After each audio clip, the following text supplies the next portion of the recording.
बात पते की ब्रॉट यू बाय आरप्योर का हल्दी मसाला, मिर्च धनिया करे कमाल, सबका राजा आरप्योर मसाला। बस 19 घंटे के बाद एक बार फिर से 23 लाख छात्र नीट के एग्जाम में बैठने वाले हैं, जिसकी तैयारी मुकम्मल कर ली गई है। किसी भी तरीके की कोई भी चूक नहीं हो, इसके लिए खास इंतजाम भी किए गए हैं। देश के जिन शहरों में नीट के एग्जाम होंगे वहां पर सख्त तैयारी कर ली गई है, सुरक्षा के खास इंतजाम किए गए हैं। एक एक रिपोर्ट अब आपको दिखाते हैं।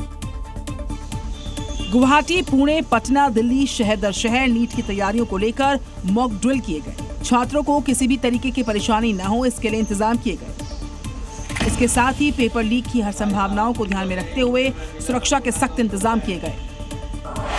क्वेश्चन पेपर के ट्रांसपोर्टेशन के लिए सुरक्षा बलों का एक स्क्वाड लगा है। सेंटर पर डबल लेयर की सुरक्षा होगी। पहली चेकिंग पुलिस फोर्स करेगी, दूसरी एनटीए की टीम करेगी। एग्जामिनेशन सेंटर के अंदर स्ट्रांग रूम की सुरक्षा के इंतजाम किए गए। सीसीटीवी कैमरे और जैमर्स भी लगाए हुए हैं। साथ ही पुलिस ने इलाके में कोचिंग सेंटर पर भी सख्त नजर बनाई हुई है। हम लोकल लेवल पर आसूचना जो है अपने तंत्र को बिल्कुल सक्रिय किया हुआ है। खासकर कोचिंग इंस्टीट्यूट्स, पीजीज, हॉस्टल्स, इनके आसपास किसी भी तरीके की कोई संदिग्ध गतिविधि, कोई संदिग्ध व्यक्ति, इन पर निगरानी रखी जा रही है। इस वक्त सरकार की सबसे बड़ी प्राथमिकता नीट पेपर को सही तरीके से करवा देना है, ताकि छात्रों का भरोसा दोबारा हासिल किया जा सके। वहीं नीट की दोबारा परीक्षा को लेकर उत्तर प्रदेश में योगी सरकार आरप्योर शाही paneer masala, delicious, healthy everyday ने फुल प्रूफ यहां पर प्लान तैयार कर लिया है। सीसीटीवी और इसी के साथ साथ दूसरे सर्विलांस सिस्टम के साथ पुलिस ने प्रदेश के सभी एग्जाम सेंटर पर मॉक ड्रिल किया। इसके साथ ही परीक्षा देने वाले छात्रों के लिए स्पेशल ट्रेन और बसों की भी व्यवस्था की गई है। बीते दिनों पुलिस कांस्टेबल भर्ती परीक्षा कराकर योगी सरकार ने पहले ही अपनी तैयारियों का ट्रेलर दिखा दिया है और अब नीट एग्जाम को लेकर भी कुछ वैसी ही फुल प्रूफ तैयारी दिखाई है और हर एग्जाम सेंटर पर मॉक ड्रिल की गई है। आज इस पे पूरी मॉक ड्रिल की जा रही है और आप देख सकते हैं कि पूरी पुलिस फोर्स भी यहाँ पर अंदर में आई हुई है और जो एग्जामिनेशन सेंटर्स है वहाँ पर पूरा जांच किया जा रहा है और उसके साथ ही साथ जो अलग अलग जो क्लासरूम्स हैं उन सभी जगहों पर भी, और आप देखें तो तकरीबन यहाँ पर आपको दिखा दूं कि 32 क्लासरूम्स हैं। 32 क्लासरूम्स के ऊपर पूरी तरीके से जांच की जा रही है। यही नहीं, परीक्षार्थियों के लिए विशेष ट्रेन का परिचालन भी किया जा रहा है। परीक्षार्थियों की सुविधा को लेकर पूर्वोत्तर रेलवे ने विशेष व्यवस्था की है। लखनऊ और गोरखपुर के बीच 4 विशेष ट्रेनें इसको लेकर चलाई जाएंगी। तो परिवहन विभाग भी अपनी ई बसों के साथ कमर कस चुका है। जो बसों का किराया होगा उसमें 50% की छूट भी विभाग की तरफ से दिया जाएगा, जिसको लेकर शासनादेश पहले ही जारी कर दिया गया है। यानी यूपी में नीट एग्जाम की तैयारी पूरी है। सिक्योरिटी से लेकर परिवहन तक कोई मारामारी नहीं होगी। वही नीट एग्जाम कराना एनटीए के लिए किसी अग्नि परीक्षा से बिल्कुल कम नहीं है। इसीलिए परीक्षा की तैयारियों को लेकर एनटीए कोई कोर कसर छोड़ती हुई नजर नहीं आ रही। खासकर अभ्यर्थियों के लिए एनटीए समय समय पर गाइडलाइन और एडवाइजरी भी जारी करती हुई नजर आई। देश की सबसे बड़ी मेडिकल प्रवेश परीक्षा नीट के री एग्जाम को अब 24 घंटे से भी कम का वक्त रहा है और इसीलिए अभ्यर्थियों को किसी प्रकार की परेशानी ना हो, वो किसी फ्रॉड में ना फंसे, उसके लिए नेशनल टेस्टिंग एजेंसी ने एडवाइजरी जारी की। अभ्यर्थियों को एनटीए की ऑफिशियल साइट से ही एडमिट कार्ड डाउनलोड करने के लिए कहा गया है। फर्जी मैसेज और सूचनाओं से सावधान रहने की सलाह दी गई है। साथ ही एनटीए ने कहा वो किसी छात्र से पेमेंट की मांग नहीं करता है। अगर कोई एनटीए के नाम पर पेमेंट मांगता है तो उसकी तुरंत रिपोर्ट करें। साथ ही एनटीए के नाम पर फ्रॉड से बचने को कहा।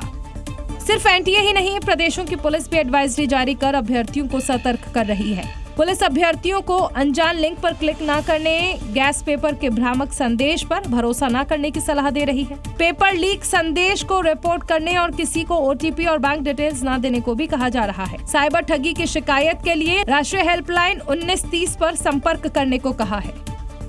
तो ये अयोध्या राम मंदिर में कथित दान चोरी के मामले में एसआईटी एक्शन मोड में नजर आ रही है, लगातार जांच कर रही है और अब इस जांच के बीच एक और बड़ा खुलासा हुआ है। आपको बता दें, लव कुश मिश्रा को एसआईटी ने हिरासत में लिया है और जल्द ही दूध का दूध और पानी का पानी होने की उम्मीद है। सीएम योगी खुद ही कह चुके हैं कि अगर कोई भी होगा तो वो बख्शा नहीं जाएगा। लेकिन एसआईटी जांच के बीच जो खुलासा हुआ है वो चौंकाने वाला है। दावा है कि मंदिर के लिए जमीन खरीदते वक्त भी हेराफेरी हुई थी। हेराफेरी करने वाले कई लोगों के नाम भी जल्द सामने आ सकते हैं। सूत्रों के मुताबिक अयोध्या के कई नामी लोग इसमें शामिल हैं। इधर लंबी पूछताछ के बाद आखिरकार लव कुश मिश्रा को एसआईटी ने हिरासत में ले लिया है। लव कुश के पास से 10 लाख रुपए मिलने की बात सामने आ रही है और ये रकम गोबर में छिपाकर रखी गई थी। एसआईटी लव कुश के बैंक खातों, संपत्तियों और लेन देन की जांच कर रही है। वहीं टिन्नू यादव को भी हिरासत में लिया जा सकता है। टिन्नू यादव की पत्नी ने इसे साजिश बताया है। ये सब निराधार है, एक फंसाने की साजिश है, ऐसा कुछ भी नहीं है। कोई ठोस सबूत है किसी के पास? एसआईटी की टीम को जांच करते हुए 7 दिन बीत चुके हैं और ऐसे में कई सवाल हैं जो अनसुलझे हैं, लेकिन योगी साफ कह चुके हैं कोई अपराधी होगा तो कार्रवाई कंफर्म है। और अब बात कर लेते हैं महाराष्ट्र की, जहां पर जारी सियासी घमासान के बीच आज कोल्हापुर दौरे पर पहुंचे गृहमंत्री अमित शाह ने कांग्रेस और उद्धव ठाकरे पर तंज कसा है। साथ ही शिवसेना में दोबारा टूट पर भी चुटकी लेते हुए नजर आए और महाराष्ट्र के साथ ही ये भी दावा कर दिया कि अब शिवसेना शिंदे गुट कहने का दौर चला गया है। पहले शिंदे जी के पीछे शिवसेना शिंदे गुट कहना पड़ता था, अब कोई गुट बचा नहीं है, एक ही शिवसेना हो गई है। इस दौरान अमित शाह ने घुसपैठ के मुद्दे पर भी कांग्रेस और उद्धव गुट को घेरा। कांग्रेस वाले, ये उद्धव जी जो कांग्रेस की गोदी में बैठे हैं, वो ये सभी लोग घुसपैठियों को वोट बैंक बनाकर जीना चाहते हैं। कान खोलकर सुन लो, ये देश धर्मशाला नहीं है। दरअसल महाराष्ट्र की राजनीति में उद्धव गुट में टूट के बाद अब पार्टी के अस्तित्व पर ही सवाल है। दूसरी तरफ शिवसेना की स्थापना दिवस पर एकनाथ शिंदे ने कल शक्ति प्रदर्शन किया। मैं तो अकेला ही चला था, लोग आते चले गए, कारवां बनता गया। शिंदे ने एक बार फिर साबित करने की कोशिश की कि वो ही असली शिवसेना है। और अब खबर बिहार से, जहां पर लालू यादव के बड़े बेटे तेज प्रताप यादव की निजी जिंदगी एक बार फिर से चर्चा में, जिस वजह से उन्हें परिवार और पार्टी से बाहर का रास्ता दिखाया गया था। अब वही वजह एक बार फिर से उनकी जिंदगी में बवंडर बनकर वापस लौट आई है, जिससे तेज प्रताप यादव बेहद डरे हुए हैं और उन्होंने अपनी जान को खतरा बताते हुए थाने पहुंचकर शिकायत भी दर्ज करा दी है। तेज प्रताप यादव ने दावा किया है कि उन्हें आकाश यादव और उनके परिवार ने धमकी भी दी है। हमको जान से मारने की धमकी दिलवाया गया आकाश यादव के जरिए, और मैंने एफआईआर में सभी लोग का उसमें नाम जब एफआईआर सब देखेंगे। तेज प्रताप यादव ने आकाश यादव के साथ ही उसके पिता मनोज यादव, मां तारा देवी, अनुष्का यादव, मंजीत यादव, विशाल यादव, अभिषेक कुमार सिंह, शुभम कुमार को आरोपी बनाया है। दूसरी तरफ आकाश यादव का आरोप है कि तेज प्रताप यादव बीते दिन जबरन उनके घर में घुसे थे। हमारे साथ 6 तारीख को हमारे घर पे तेज प्रताप यादव जी और मोतीलाल यादव जी का जबरदस्ती प्रवेश करने का प्रयास किया गया। अब सच कौन बोल रहा है ये तो जांच के बाद ही सामने आएगा, लेकिन ये मामला बिहार में फिर चर्चा की वजह बन गया है।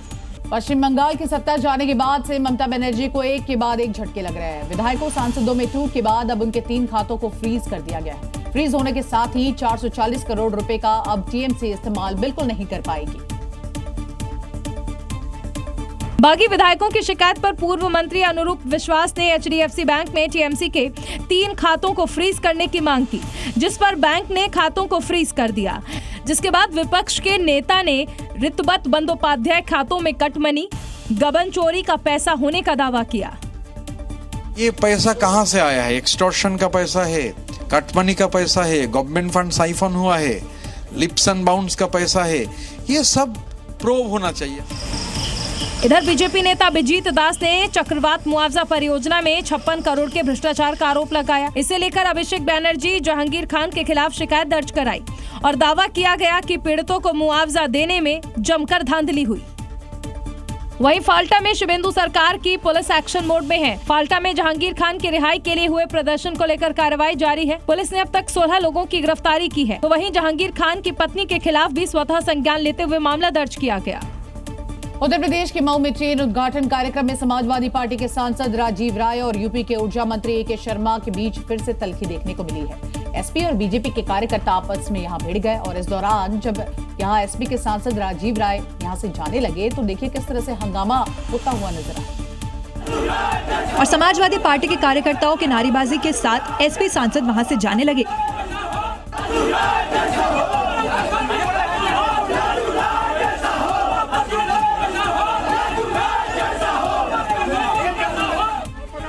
इस बीच मीडिया से बात करते हुए एसपी सांसद भड़क गए। यूपी सरकार पर अपराधियों के दम पर राजनीति करने का आरोप लगाया। अपराधियों को यहाँ बैठाया गया था, पुलिस के लिए अस्त्र बना था, पुलिस के धर्मवर्दी पर धागे और जो पूर्ण अपराधियों के साथ राजनीति करना चाहते हैं उनको मैं चुनौती देता हूँ।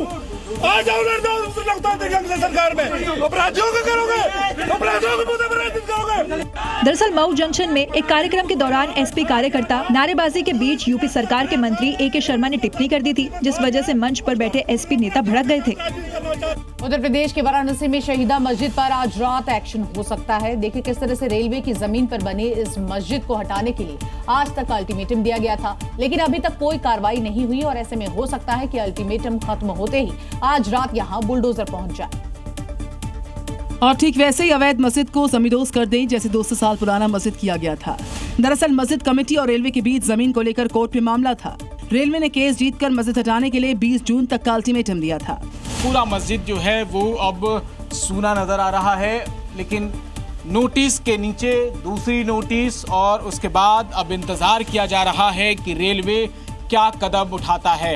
यानी जैसे ही डेडलाइन खत्म होगी उसके बाद कभी भी बुलडोजर पहुंच जाए और अवैध की जमींदोज करने के मिशन मोड में गरजने लग जाए कि आज आखिरी दिन है और आखिरी दिन भी यहाँ पर तमाम लोग कुर्सियाँ लगाकर बैठे हुए नजर आते हैं और ये भी देख रहे हैं कि कौन आ रहा है कौन जा रहा है, सब पर कड़ी निगाहबानी की जा रही है।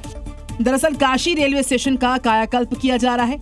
ऐसे में रेलवे अपनी जमीन से कब्जा हटाने का काम कर रहा है।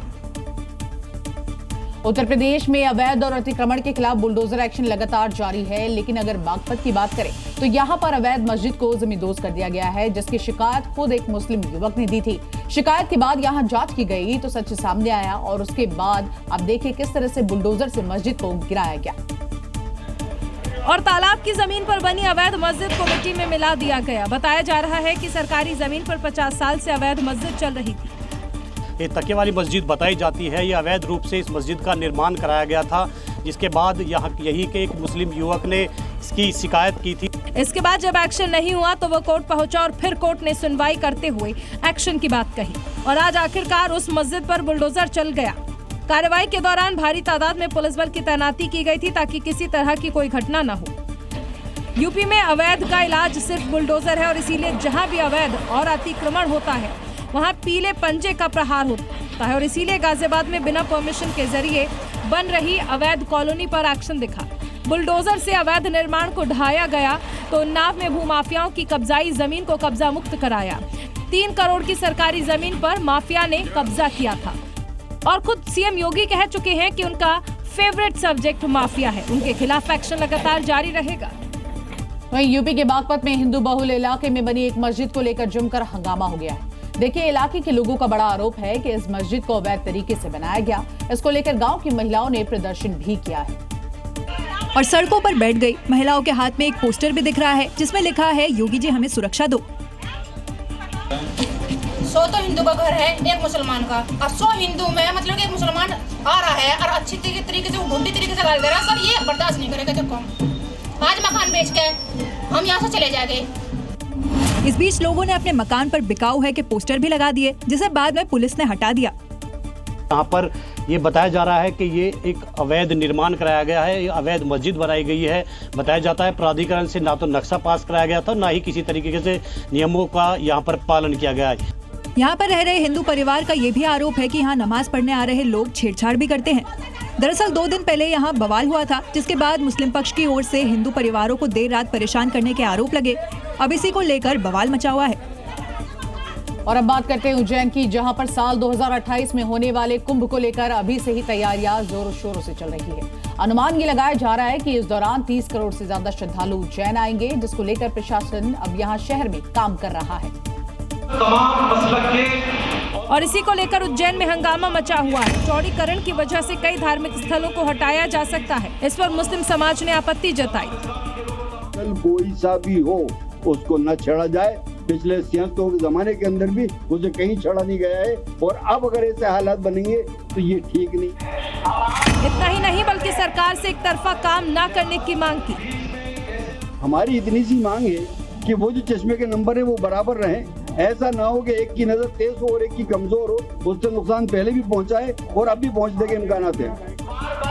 मस्जिद से लोगों को इस मामले में एकजुट होने की अपील की जा रही है। बता दें कि साल 2028 में उज्जैन में होने वाले सिंहस्थ कुंभ में 13 अखाड़े, महामंडलेश्वर, संत, महंत, वीआईपी सहित करोड़ों श्रद्धालु जुटने वाले हैं।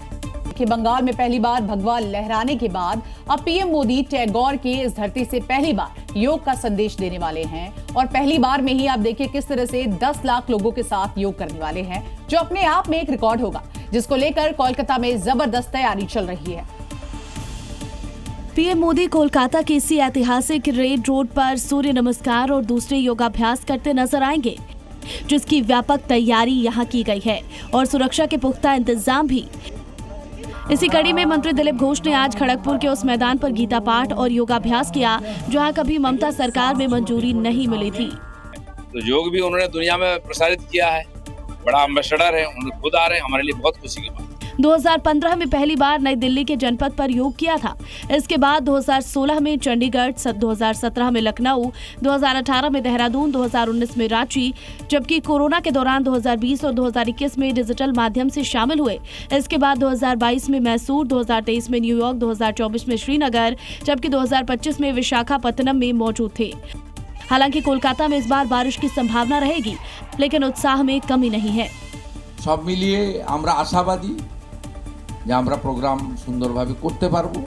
खबरों में आगे बढ़ते हैं, बात करते हैं अमरनाथ यात्रा की। 3 जुलाई से अमरनाथ यात्रा शुरू हो रही है, जिसको लेकर सुरक्षा बलों की जो पुख्ता तैयारी है उसकी एक एक तस्वीर लगातार आप देख रहे हैं। यात्रा की एंट्री से लेकर पवित्र गुफा तक पूरे इलाके को कड़ी निगरानी में रखा गया है।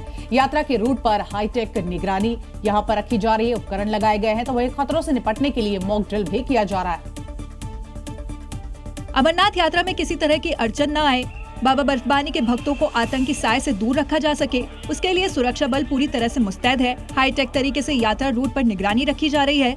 इसके अलावा जम्मू कश्मीर नेशनल हाईवे पर मॉक ड्रिल कर सुरक्षा इंतजाम को भी परखा जा रहा है। उस शेड तक पहुंचे हैं जहां पर आशंका है कि वहां पर जो आतंकी है वो छुपे हुए हैं, और इसके अलावा अब आला ऑफिसर भी जो है घटनाक्रम पर पहुंच गए हैं। पूरे इलाके को घेरे में ले लिया गया है। अभी भी अटैक और काउंटर अटैक चल रहा है, और इसी बीच जो है जो घायल हुए हैं यहाँ पर उनको इवैक्यूएट करने के लिए जो है स्पेशल क्वालिटी टीम्स जो है जो चिकित्सा सेवा दी जाती है। अमरनाथ यात्रा की सुरक्षा इतनी पुख्ता है कि परिंदा भी पर नहीं मार सकता। कश्मीर घाटी में यात्रा के एंट्री पॉइंट से ही पूरे रूट पर advanced AI based facial recognition कैमरे लगाए हुए हैं।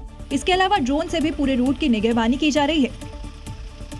कांवड़ यात्रा और कुंभ में कालनेमी बनकर लूटने वाले बदमाशों की अब एक और करतूत सामने आ गई है। इस बार मामला उत्तर प्रदेश के गोंडा का है, जहां पर शफीक नाम का एक व्यक्ति न सिर्फ पंडित बनकर तंत्र मंत्र यहाँ करता था, बल्कि लोगों को डराकर मनमाने पैसे भी ऐंठा करता था। लेकिन जब पुलिस को शिकायत मिली तो पता चला ना तो वो कोई तांत्रिक था और ना ही पंडित, बल्कि वो तो ठग शफीक था, जिसके पास से पुलिस ने करीब 27 लाख नकद बरामद किए, जो उसने तंत्र मंत्र और जादू टोना से डराकर लोगों से कमाए थे। मोहम्मद शफीक ने इस ठगी के लिए खुद को पंडित रामस्वरूप शर्मा उर्फ बड़े पुजारी के तौर पर प्रचारित कर रखा था। तो वो तंत्र मंत्र के नाम पे लोगों को बेवकूफ बनाते थे। एक संस्था टाइप का खोलते थे फर्जी रूप से, नीम हकीम जल्दी तंत्र मंत्र के या काला जादू के नाम पे। इसका खुलासा तब हुआ जब एक कथित तंत्र मंत्र के बाद इसने जबरन 75,000 और सोने चांदी के गहने एक जजमान के घर से लूट लिए थे। शिकायत मिलने पर पुलिस शफीक तक पहुंची तो उसके खेल का पर्दाफाश हो गया। और आइए बात करते हैं बिहार की, जहां के सीवान में पुलिस ने एक हत्याकांड पर ऐसा खुलासा किया है जिसने तकनीक के गलत इस्तेमाल के खतरे को उजागर कर दिया है। पुलिस ने बताया कि AI से सीखकर इंजीनियरिंग के एक छात्र ने हत्याकांड को अंजाम दिया है। हालांकि पुलिस ने हत्या के कुछ घंटे बाद ही आरोपी इंजीनियर छात्र और उसके भाई को अरेस्ट कर लिया। पूछताछ में आरोपी ने बताया कि जिसकी उन्होंने हत्या की है वो उसके प्रेमिका का भाई था, जो दोनों के रिश्ते के बीच आ रहा है। इस हत्याकांड को आरोपी इंजीनियर छात्र ने बड़े शातिर तरीके से तैयार किया। उसने AI के माध्यम से ही मर्डर की पूरी प्लानिंग की। प्रेमिका के भाई को घायल करने के बाद उसके मुंह पर मिट्टी डाल दी ताकि दम घुटने से उसकी मौत हो जाए।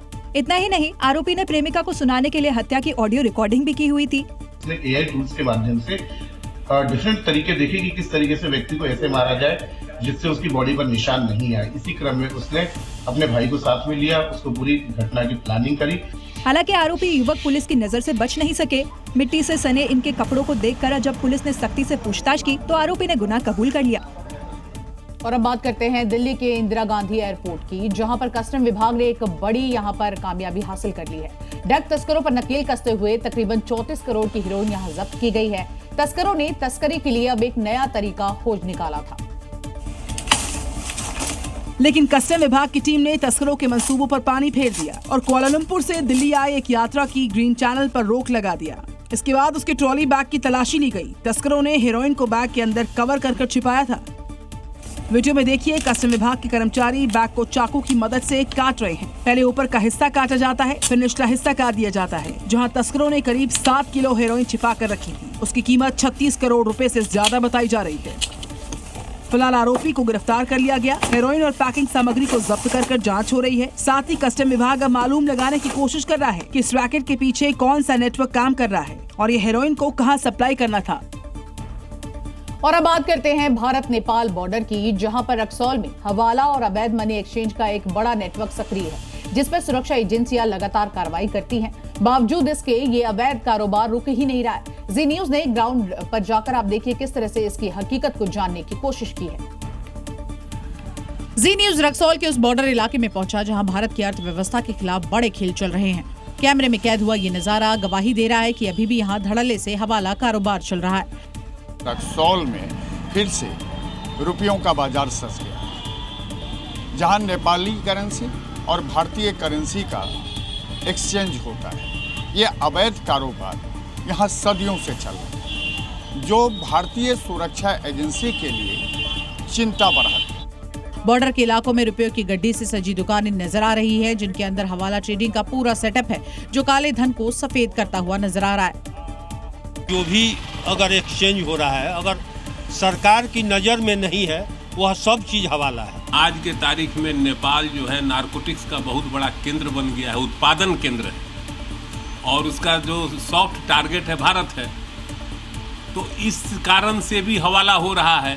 रक्सौल बॉर्डर से सटे बाजारों में हर दिन तकरीबन 100 करोड़ रुपया काले धन को सफेद बनाता है, जिससे सुरक्षा एजेंसियों की चिंता बढ़ा दी है। और देखिए बाजार में शायद ही कोई ऐसा सामान हो जो कि नकली बनाकर बिल्कुल भी बेचा नहीं जा रहा। ऐसा इसलिए क्योंकि अभी तक खाने की सामग्री नकली बनाकर सेहत से खिलवाड़ किया जा रहा था, लेकिन अब चांदी के नकली जेवर भी बेचे जा रहे हैं। पटना में एक ऐसे ही गिरोह का भंडाफोड़ किया गया, जो ब्रांड के नाम पर चांदी के नकली जेवर बेच रहे थे। शिकायत पर ज्वेलरी शॉप पर छापेमारी की गई तो 11 किलो नकली चांदी की पायल और बिछिया बरामद की गई। पुलिस ने दुकान के मालिक और कर्मचारी को अरेस्ट कर लिया है। दरअसल आगरा के एक शख्स ने शिकायत की थी कि उनकी कंपनी के नाम और ब्रांड का इस्तेमाल कर पटना में नकली चांदी के जेवर बेचे जा रहे थे, जिसकी वजह से उनके व्यापार और छवि को नुकसान हो रहा है। इसे शिकायत पर एक्शन लिया गया। यूपी के ग्रेटर नोएडा में डेयरियों और थोक विक्रेताओं पर खाद्य विभाग ने एक्शन लिया है और करीब 100 किलो खराब पनीर नष्ट कराया है। इसके साथ ही दूध और पनीर के सैंपल जांच के लिए लिए हैं। नकली के खिलाफ युद्ध लगातार जारी है। इधर नोएडा में भी एक डेयरी से 200 किलो पनीर को नष्ट कराया है। वहीं बिहार में शराबबंदी होने के बावजूद लोग अवैध तरीके से शराब की सप्लाई के लिए कोई न कोई नया तरीका निकाल ही लेते हैं। मुजफ्फरपुर की अगर बात करें तो एक ऐसी खबर यहां से सामने आई है जहां ट्रक के अंदर पार्टीशन करके दूसरे हिस्से में शराब की तस्करी की जा रही थी। दरअसल पुलिस को सूचना मिली थी कि इलाके में अवैध तरीके से एक ट्रक में शराब की तस्करी की जा रही थी, जिसके बाद पुलिस ने एक्शन लेते हुए इस ट्रक का पीछा किया। वहीं जब पुलिस ने संदिग्ध ट्रक को रोका तो पहले तो ड्राइवर ने बताया कि केवल बांस है। जब पुलिस ने चेकिंग की और बांस को हटाया तो असली मामला सामने आ गया। इसी ट्रक की सूचना थी कंटेनर की, जिस पर कि अंदर में गुप्ता खाना बनाकर विदेशी शराब लोड किया हुआ रखा था।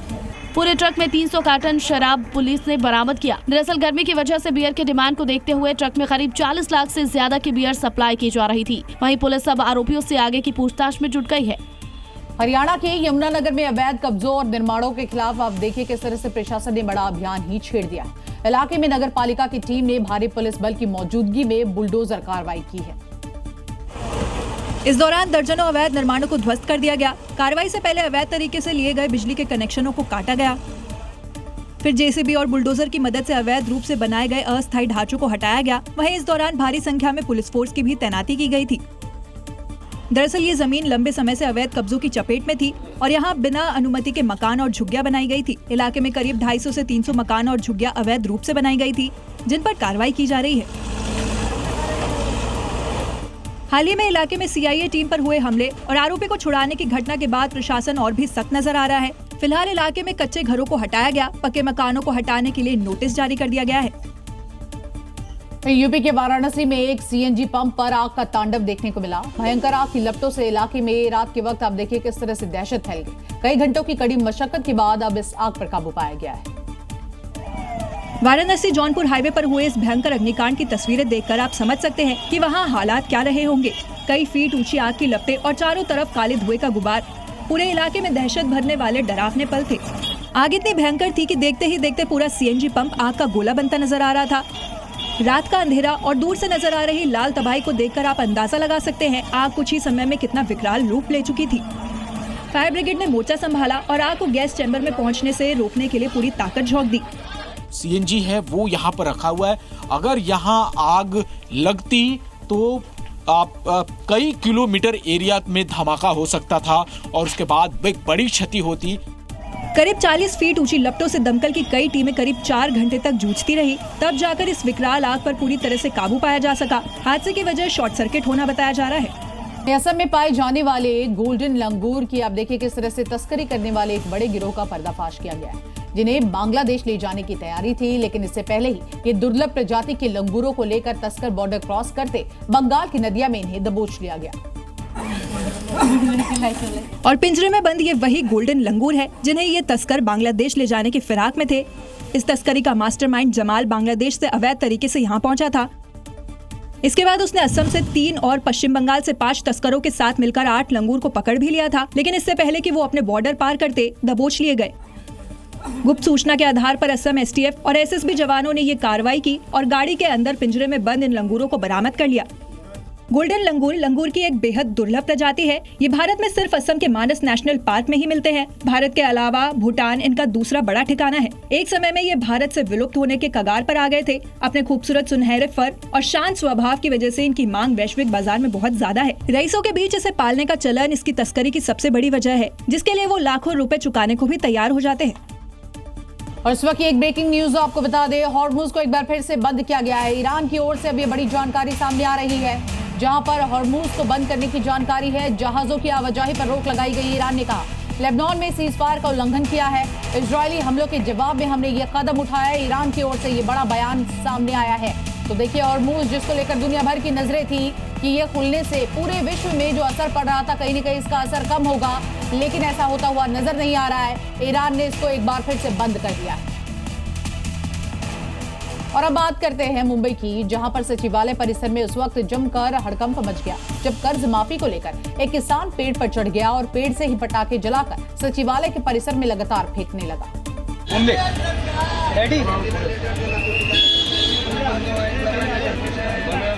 जिससे पूरे सचिवालय परिसर में अफरा तफरी मच गई। लोग उसे नीचे उतरने की गुहार लगाते रहे, लेकिन पेड़ पर बैठा ये किसान पटाखे की थैली लेकर वहीं बैठा रहा।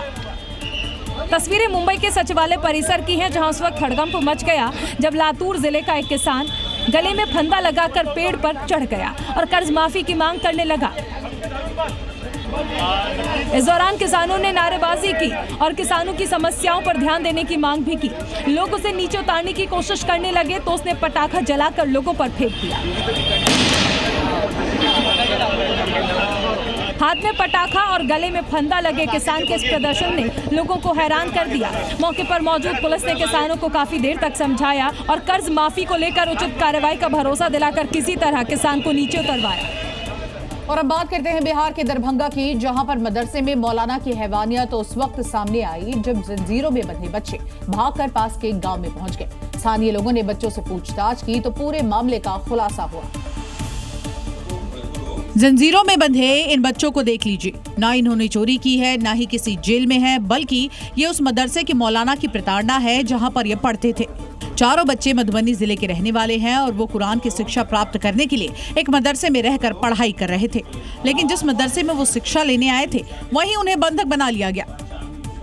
मदरसे में उनसे पढ़ाई के अलावा शौचालय की सफाई, जलावन काटने और अन्य घरेलू काम तक करवाए जाते थे।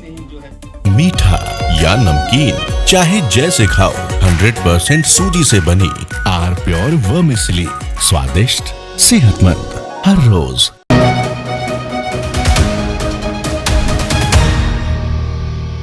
बात पते की brought you by R pure का हल्दी मसाला, मिर्च धनिया करे कमाल, सबका राजा आर प्योर मसाला।